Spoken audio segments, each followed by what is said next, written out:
you want to kind of look for asymptotic expansions that are more tailored to the form of your integral. Um, so we've talked about integration by parts. So different techniques, right? You can try, term by term expansion, okay? But the problem is that you may get convergence, okay, but not always very accurate in this case. And so we've had some back and forth about how convergence doesn't necessarily imply that you have a good asymptotic expansion. So for Laplace type integrals, where, for instance, you have an integral and some integrand is given as the product of f of t and e to the x phi of t, okay, where phi and x are real and f could potentially be complex, okay. We've talked a lot about integration by parts, which is good because you often get an expansion that is then customized to your particular integral, right? It's not just a power series expansion and then you're relying on, sort of the coefficients of that power series to do the work. This can introduce transcendental terms that sort of map better to the what's contained in the integrand. The method that we'll talk about today is called the Laplace method or Laplace's method, and it looks more towards the primary contribution of the integrand and performs kind of an expansion about it. This also works if you have zero derivatives for your function phi prime, which is a problem for integration by parts, okay? So before we move on, I just want to do one last example of integration by parts, in particular for the case where we have a variable in the limits of integration, okay? So in this case, right, let's say we have the integral from 0 to x of e to the t squared dt, right, as x goes to positive infinity, okay? And you can see that integrand is blowing up, okay? In particular, you would expect that as x goes to infinity, the integral is going to be undefined, but you can make an asymptotic approximation as long as x is finite but large, okay? So in this case, often what you want to do is introduce what's called a cutoff parameter, okay? And we'll call that A. And that's one tool that can be extremely useful in these asymptotic expansions, is to just split up your integral, okay, into a part that's not going to depend at all on x, and then another part that is, okay? And we can make sort of order arguments to decide if we can, throw away some of these terms.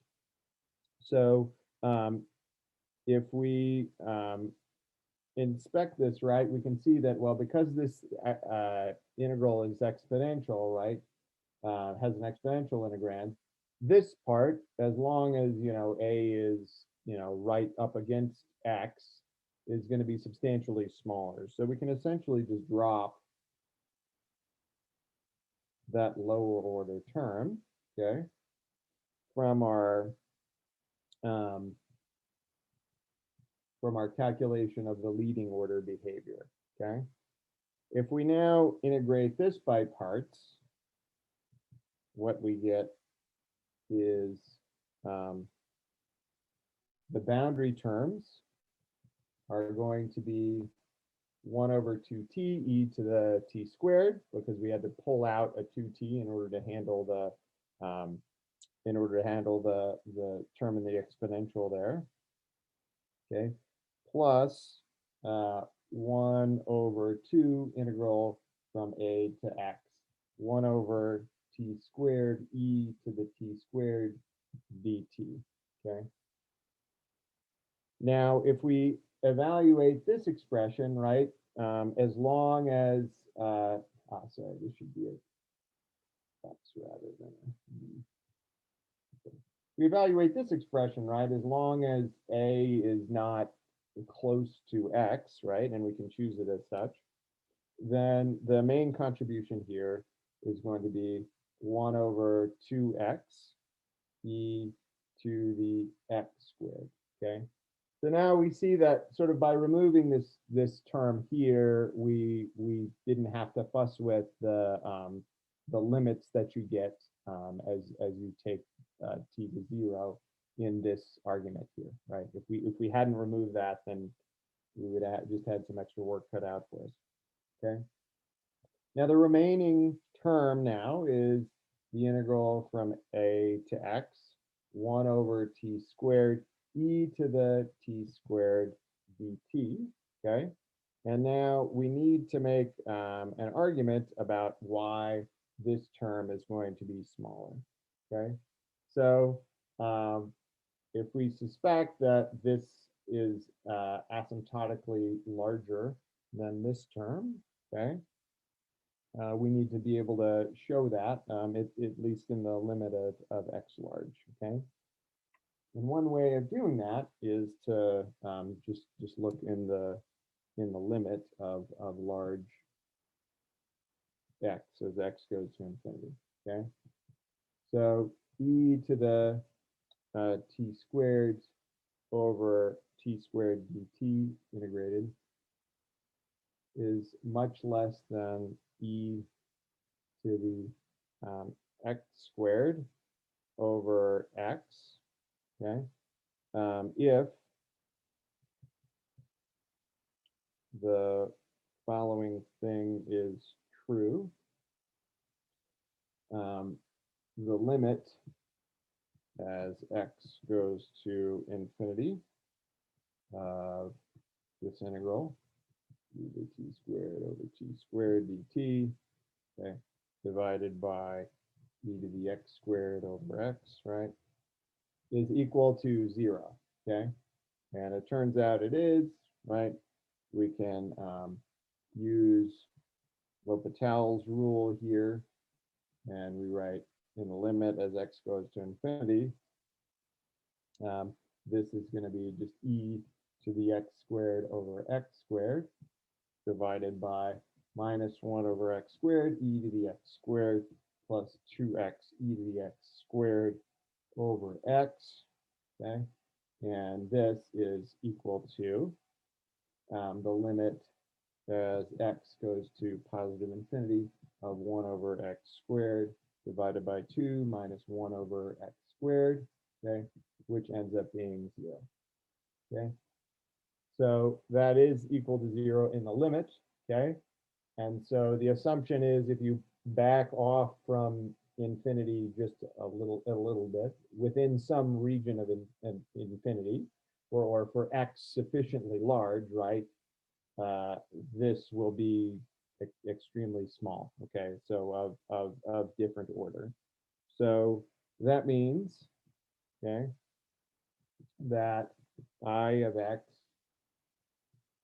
the leading order, is given by 1 over 2x e to the x squared for x goes to positive infinity, okay? And note that our cutoff parameter, a, okay, does not up here in this case, right? So for leading order expansions, right, you can be a bit more cavalier about sort of what you drop out because you're not having to keep track of, you know, all the contributions that are of next order. Okay, once you start introducing, you know, 2 and 3 and 4 term asymptotic expansions, you have to be a little bit more surgical about how you remove different terms, right? Because we don't necessarily know if that integral from 0 to a, right, would have been of the same order as this term was. Okay. All right. So that's another integration by parts example where we have the argument in the limits there. Okay. You see that because of that, we were able to use L'Hopital's rule, although you can imagine that that might come up even if it was, you know, within the in a grand itself, right? Okay. Are there questions about this example before we launch into Laplace's method? Um, is this example like kind of a toy example or kind of contrived, or are there things really similar to this in applications that it's very helpful to do asymptotic approximations to? Yeah. So the general idea here, right, is that if you have an integral, right, with your variable, right, that it's going to be large in its limits, right? One of the key things that we learned here is that you can use this sort of cutoff approximation to remove uh, a part of the integral that might be difficult to compute or approximate, right?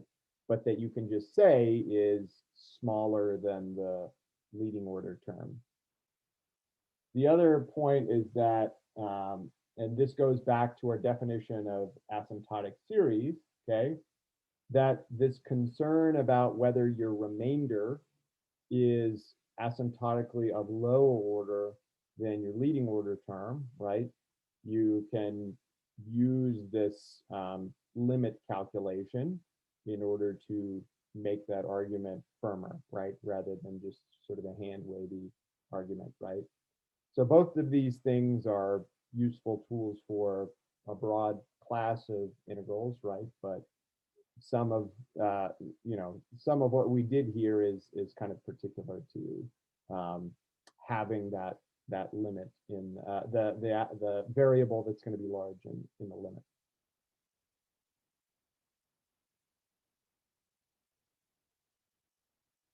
Okay.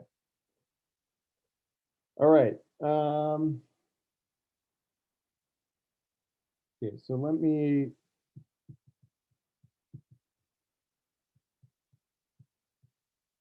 introduce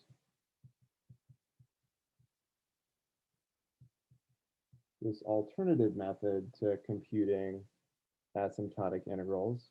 Okay. And the point here is that we just need an arsenal of different approaches to approximating integrals because solutions to differential equations, PDEs even, transforms, right? You're going to run into many different forms of integrals. And so sort of the more tools that you have for dealing with them asymptotically, the better, okay? So if we go back to the general form of our Laplace integral, I of x is equal to the integral from a to b, the f of t e to the x phi of t dt, okay? And we look at that for large x, okay?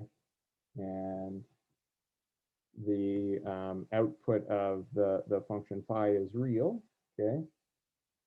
Then we can talk about how to use what's called the Laplace method, okay, which is more general than integration by parts, okay? And in particular, what it allows for is expansions in fractional powers of 1 over x, okay? And so you get sort of a more complicated dependence in your asymptotic series. And also that phi prime may be 0 within the interval a to b, okay? So the motivation for this, we can take from a specific example, right? So I'll often go through specific examples because I think that's a little bit more illuminating than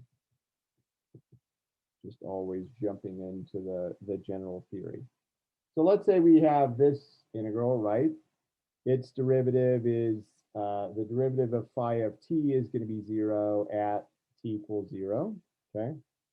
And so somehow that should be a special point, and maybe we might imagine that we're going to do something like an expansion about that point, okay?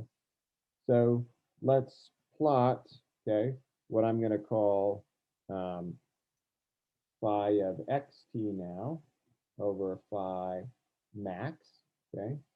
And in general, I'm going to call this whole thing here phi of xt, okay?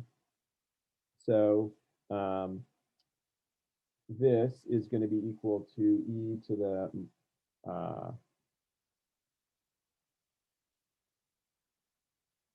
sorry, it should be e to the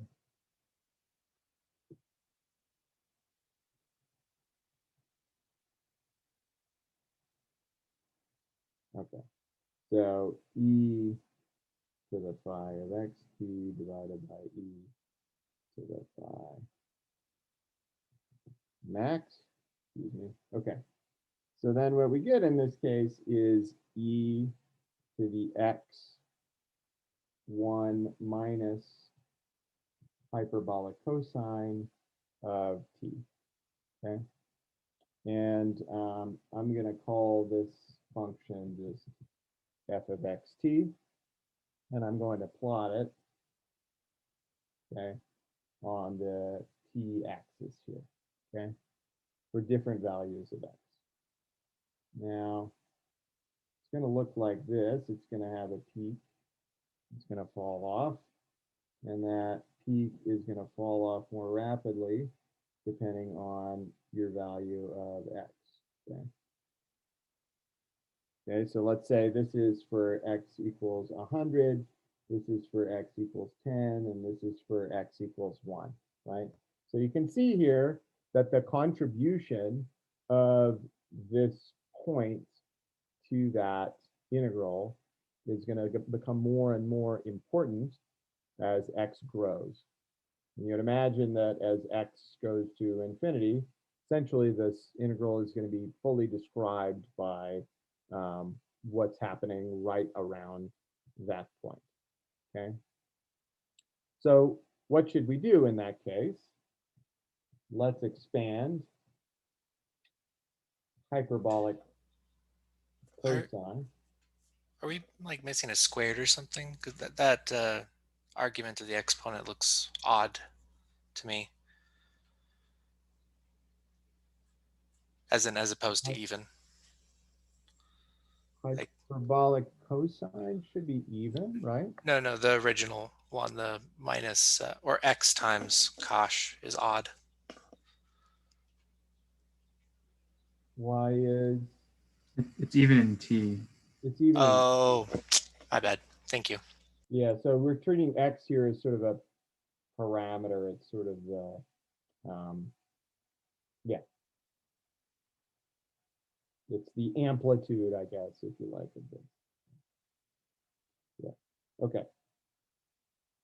So if we expand hyperbolic cosine around that point, okay, we get something like this. We get this even series. So as t goes to 0, it's sort of well approximated by, let's say, these first two terms here, okay? So what to do then? Well, we could just say then, well, all I'm going to do is try integrating this by replacing hyperbolic cosine with just the first two terms in that expansion. And if I do that, then I can pull out the e to the minus x, and then I just have this Gaussian integral that's left, okay, dt. And so in general, this is going to be equal to 2 pi over x, the square root of that, e to the minus x, as x goes to positive infinity, okay? Now note, this is like a leading order approximation, right? What would we want to do if we wanted to retain other terms? Well, we'd probably want to look further down the series of hyperbolic cosine in this case, all right?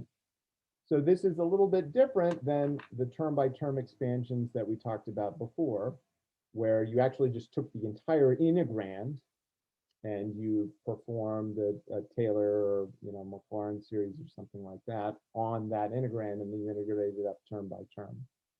The idea here is that we're exploiting the form of a Laplace type integral to say, well, I know that there's a particular behavior of exponentials in that wherever the max is in their argument, right, things are going to fall off rapidly, okay, away from that maximum as I sort of move around in the domain of my integral in this case.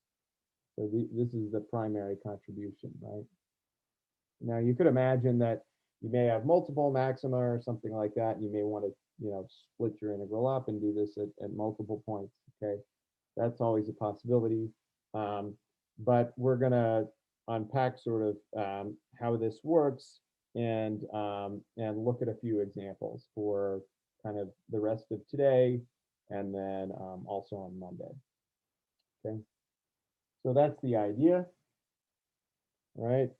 And that brings us to Watson's lemma, just to sort of firm this idea up a little bit more, okay? So let's let B, okay, be the upper bound of some domain where f is going to be L1 and the lower bound is going to be 0. Okay, now notice that this is not quite the domain that we're talking about in the previous example, okay, but we're sort of working up to that, okay? And let's assume that f of t, okay, is of the form t to the alpha g of t, where, okay, alpha is greater than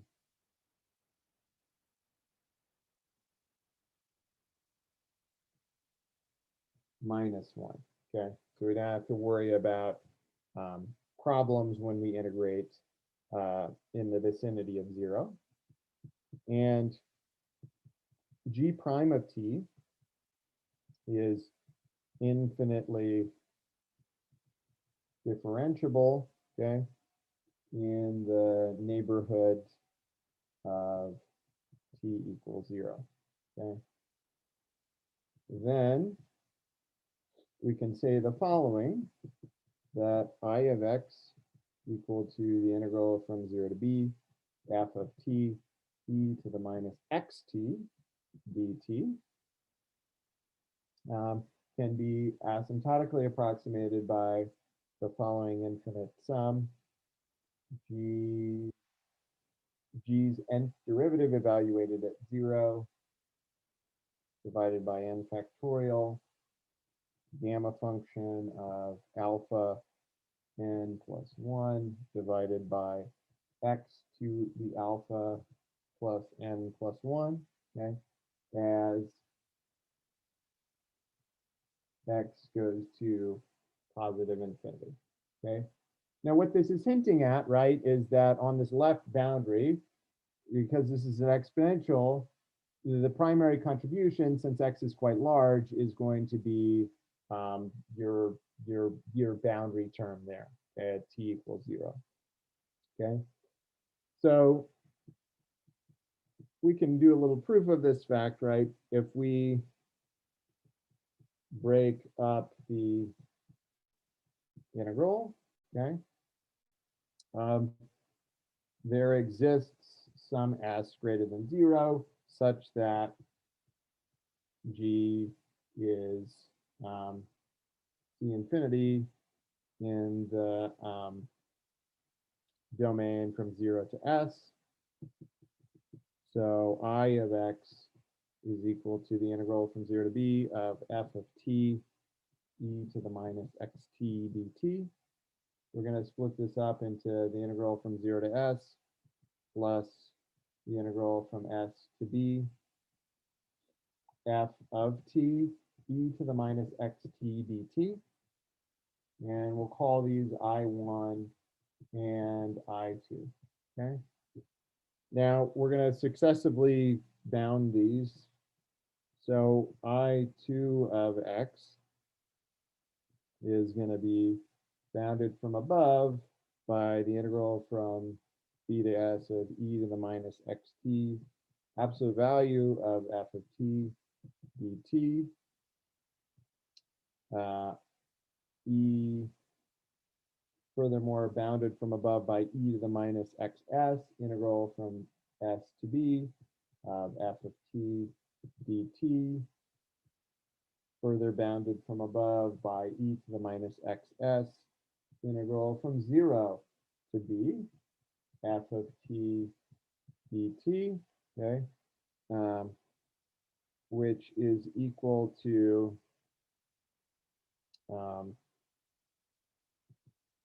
big O of e to the minus xs as x goes to positive infinity. Okay, so we have some bead on the big O order of I2. Okay, and in general, then we can say that I2 of x is going to be equal to little o of x to the minus p, basically for any p as x goes to positive infinity. Okay, because exponential fall off is always more rapid than algebraic fall off. Okay, now what's left over is I1. Okay, how do we bound that? Well, we can exploit Taylor's theorem, right? So part 2 then is to use Taylor's theorem, okay, with the remainder for I1 of x. F of t is going to be equal to the sum of n equals 0 up to n, the nth derivative of g at 0 over n factorial, okay, t to the n plus alpha plus r n of t, where I can bound this remainder, Rn of t is less than or equal to the supremum tau up to s g n plus 1 tau. So the nth derivative, n plus 1th derivative of g, evaluated at some tau, t to the n plus 1 plus alpha. Okay. I think that should be, yeah, no, that's fine. I can make that a t, because that gives an upper bound divided by n plus 1 factorial. Okay, where t is from 0 to s. Okay, or any value of t. So what? Well, so then I1 of x, which is equal to the integral from 0 to s, e to the minus xt f of t dt, is going to be equal to n equals 0 up to n sum g n 0 n factorial integral from 0 to s e to the minus xt t to the alpha plus n dt plus now this remainder term integral from 0 to s e to the minus xt r n of t dt. Okay, and I can bound integral from 0 to s e to the minus xt r n of t dt now using this bound that I wrote down before, the sup of t tau from 0 to s g n plus 1 of tau times 1 over n plus 1 factorial integral from 0 to s e to the minus xt t to the alpha plus n plus 1 dt. Okay. Now I have a bound on this integral term here, and then I have my my expansion, which looks like what I wrote down in the statement of my lemma. Okay, except I haven't gone out to infinity yet. And so lastly, right, we need to estimate fp of x equals integral from 0 to s e to the minus xt t to the alpha plus p dt, okay, for each integer p greater than or equal to 0 as x goes to positive infinity. Okay. So what is that going to be? We essentially just want to show that that is little o of x to the m. Okay. So that we know that it's going to have small enough order that we can call it a true sort of remainder term. Okay. So all right. So let me work through that now. I want to make sure. Yeah, I'm gonna start a new page in order to do that. Okay. So let's write down this integral now. Fp of x is equal to, okay, the integral from 0 to infinity, and then I'm going to subtract off the part from s to infinity, t to the alpha plus p dt minus the integral from s to infinity, e to the minus xt t to the alpha plus p dt. Okay. Now this integral I can take. It's given by using the gamma function. Okay. Gamma of alpha plus p plus 1. Okay, which I can know a lot of things about.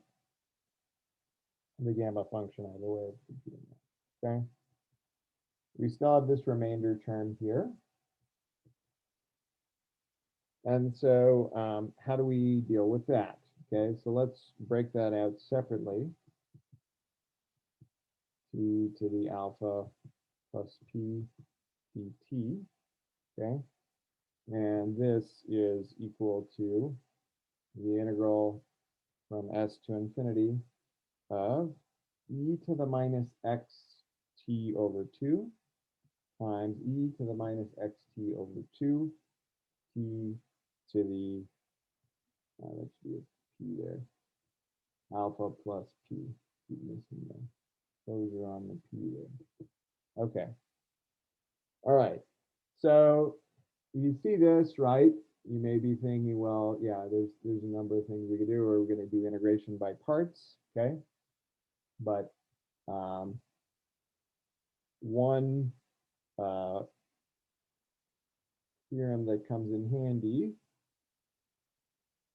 when doing bounds is Cauchy-Schwarz inequality. So we can bound this from above by the product of the square root of the integral from s to infinity of e to the minus xt dt, and then the square root of the integral from s to infinity of e to the minus xt to t to the 2 alpha plus p dt. Okay. So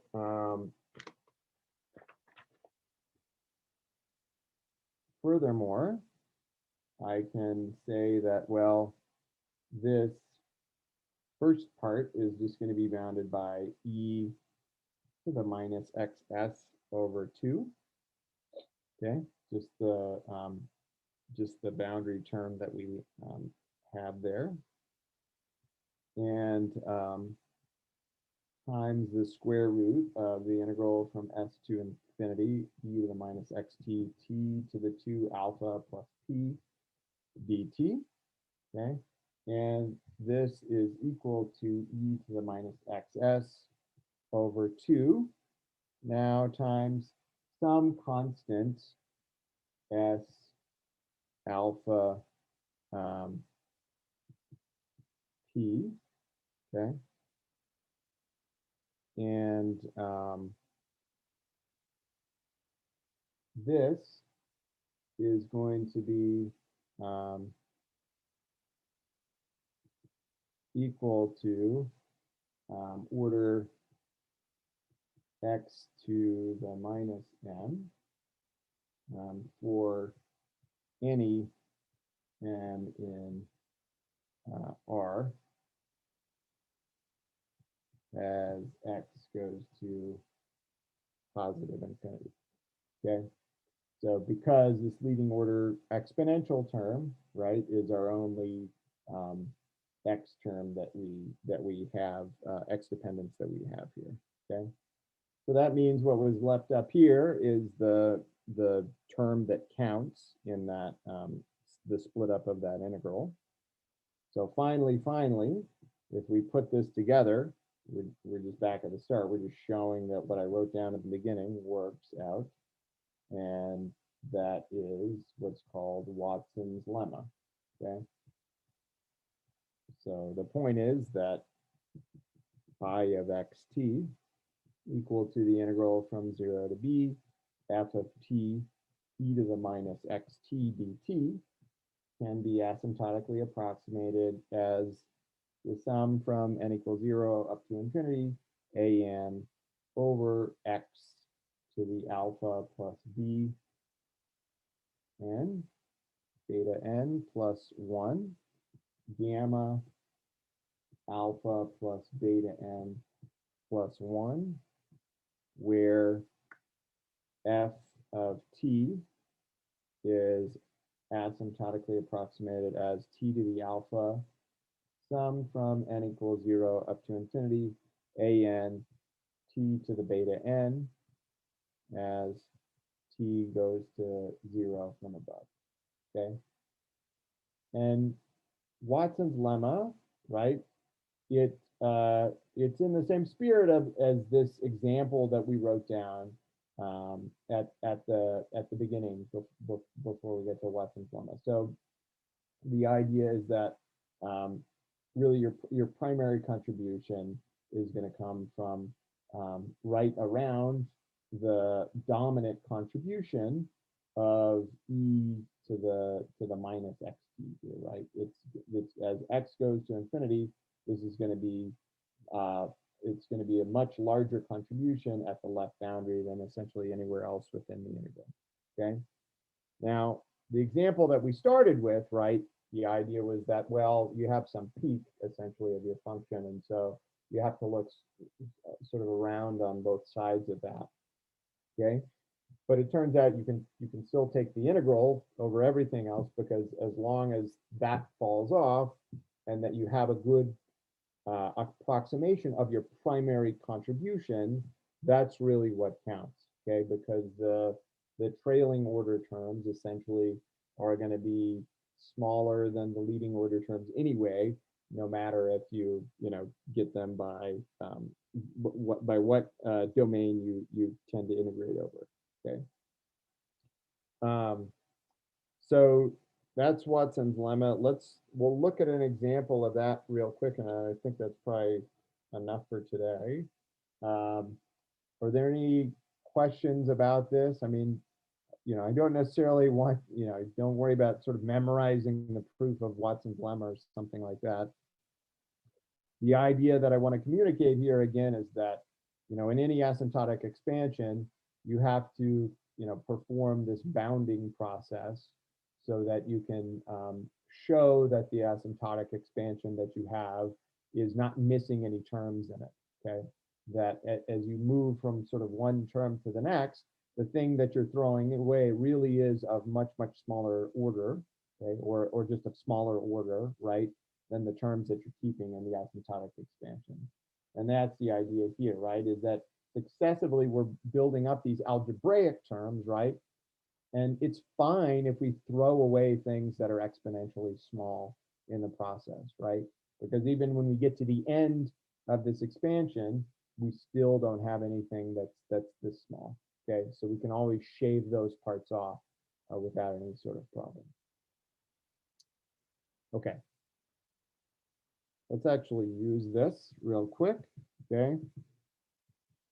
And we're going to talk about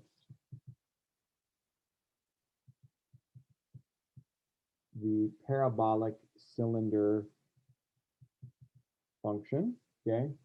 And it's a solution to the following ordinary differential equation with variable coefficients. So a fairly harmless looking, okay? And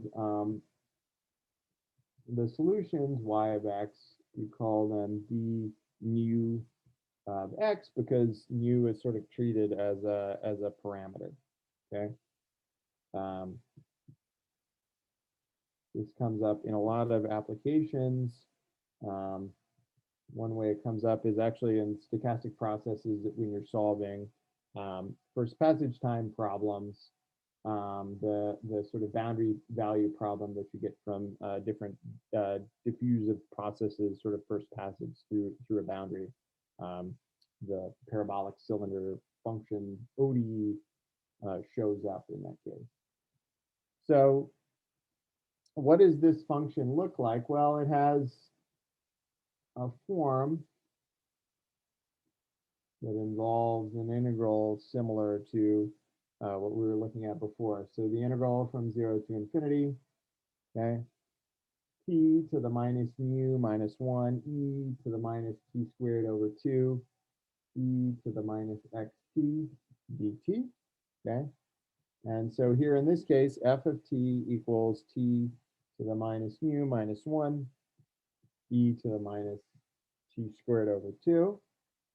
And through Watson's lemma, right, we can write down this asymptotic expansion minus 1 to the n over n factorial e to the 2n over 2 to the n works as t goes to 0, let's say from above, okay? If we say that alpha equals minus mu minus 1, as in Watson's lemma, beta equals 2, and an equals minus 1 to the n over 2 to the n factorial, then one way to approximate our parabolic cylinder function, because we may not necessarily need the precise formula, and we may want to use some approximation of the parabolic cylinder in another calculation, okay?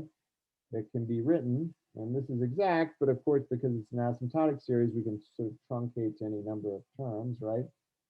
Our leading order terms that we had already, but now rather than writing that parabolic cylinder function as an integral, we can just write it as an infinite series, okay?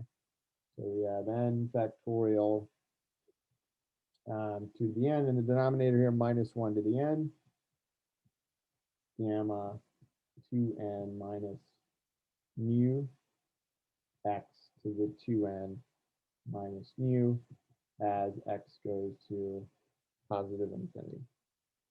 Okay, so that's Watson's lemma. Okay, you might be asking then, well, what's Laplace's method? Well, it's sort of a generalization of Watson's lemma, and the idea is essentially the one that we unfolded in that e to the minus x hyperbolic cosine of t example. Okay, so sort of springboarding from Watson's lemma on Monday, we'll talk about how to build up Laplace's method, and in particular for maxima of the arguments of exponentials, those being the primary contributions to your integrals. This will be kind of a theme in the rest of the methods that we write down for asymptotic approximation of integrals. And it's sort of most handy with these exponential integrals. So the ideas that we'll build up for Laplace's method will also be useful for some of the other methods that we'll get to next week. Okay.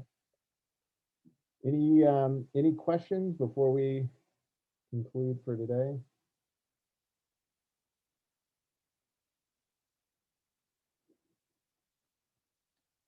All right.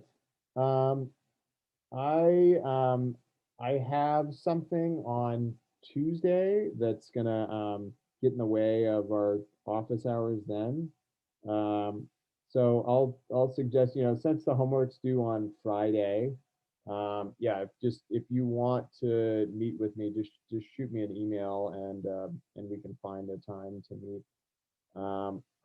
I think either by the next homework or the homework after that, where we'll be shifting the due dates to more like Wednesdays, but it was sort of the weird schedule early in the semester that made me put the initial due dates on Friday. So yeah, so I don't have office hours on Tuesday. I have my regular ones on Monday. Yeah, and as usual, if you want to meet to talk through the homework, just send me an email if you need to meet outside of that office hour on Monday. Okay. Well, have a good weekend, and I'll see you on Monday. Thanks, Zach. Thank you. Thanks.